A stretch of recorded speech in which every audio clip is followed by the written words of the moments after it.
Three categories of person can legally prepare a tax return in the US, and the differences only matter when something goes wrong. One can represent you in a full IRS audit with no restrictions. One has the same unrestricted representation by a different credential path.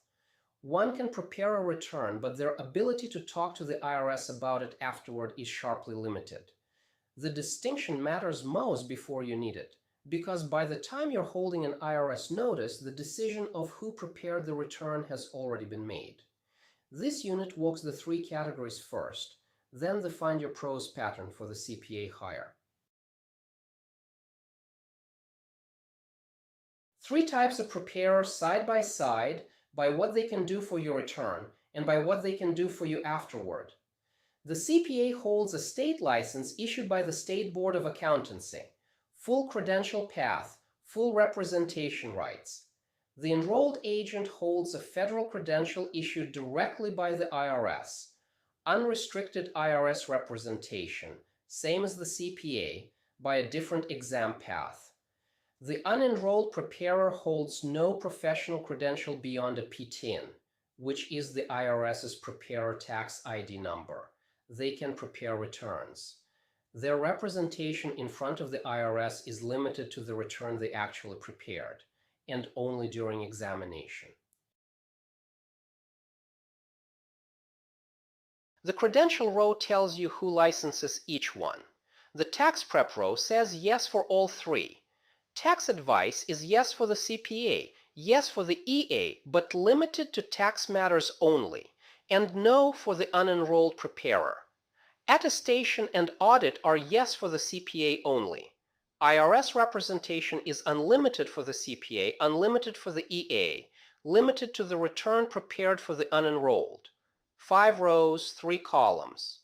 The table answers the question of which credential type matches which kind of engagement, and the answer for any solo business owner with deductions, an entity, or income variance is CPA or EA. Specialization beats credential more often than coaches expect, and this is the one slide in this video where the framing flips. A CPA who handles W-2 employees and never files a Schedule C may genuinely produce worse results than an EA who has filed 200 solo S-corp returns. The CPA license is broader by scope. The EA's experience in your exact filing situation may be deeper. Ask for the credential and the relevant client experience explicitly. Don't accept either side of that question alone.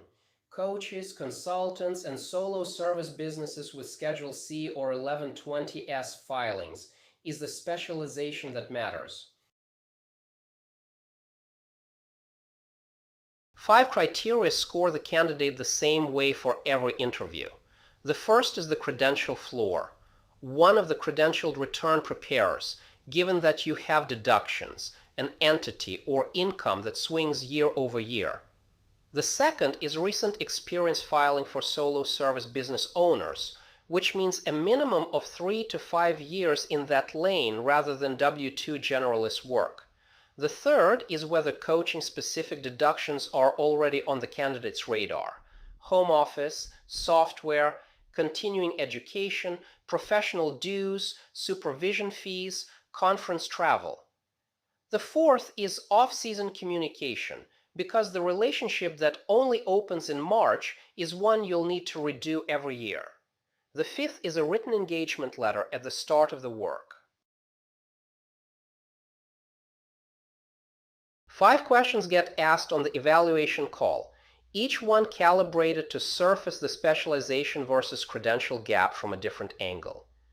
The first establishes the floor of the entire evaluation.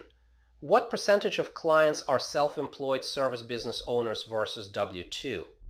The second is concrete recent work, Schedule C and Form 1120S for solo coaches or consultants in the last 2 years.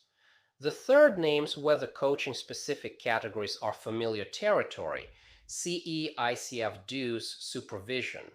The fourth tests whether S-corp election timing is a conversation or a decision the candidate expects you to arrive with already made. The fifth lands on the engagement letter and what triggers an out-of-scope billing conversation. Price ranges are wider than the bookkeeper bands, and the spread itself is information. A plain Schedule C for a solo coach with clean books and a generalist CPA runs $500 to $1,000. An S-corp return on Form 1120S plus the personal 1040 plus advisory across the year with a service business specialist runs $2,000 to $4,000 and up.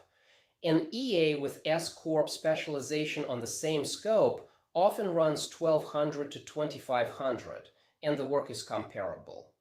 A quote under $500 for an S-corp return is not a deal. Ask what's being excluded from the scope, because something is. 5 red flags disqualify on the first call. Recommends an S-corp election on the intake call without asking your numbers. That's a default playbook applied without facts. Cannot explain Schedule C or the home office rules when you ask the question directly. Never mentions an engagement letter, never offers to write the scope down. Frames I've never had a client get audited as a credential, which is a statistical artifact, not a competence signal. Files the same way every year without a year-end discussion, which means last year's strategy is being repeated regardless of whether your situation changed. 5 items belong inside the engagement letter, and this discipline travels with every pro hire that follows from here. Scope of services in writing, specific returns, specific advisory calls, anything billable separately spelled out. Fee structure, flat, hourly, or tiered, recorded before the first invoice ever lands. Timing, the day documents are due to the firm and the day the return goes out. The out-of-scope trigger that produces a separate invoice, named explicitly so neither side argues about it later. Ownership of work product, meaning your files stay accessible to you regardless of whether the firm relationship continues. 5 items. In writing, money does not move until they exist.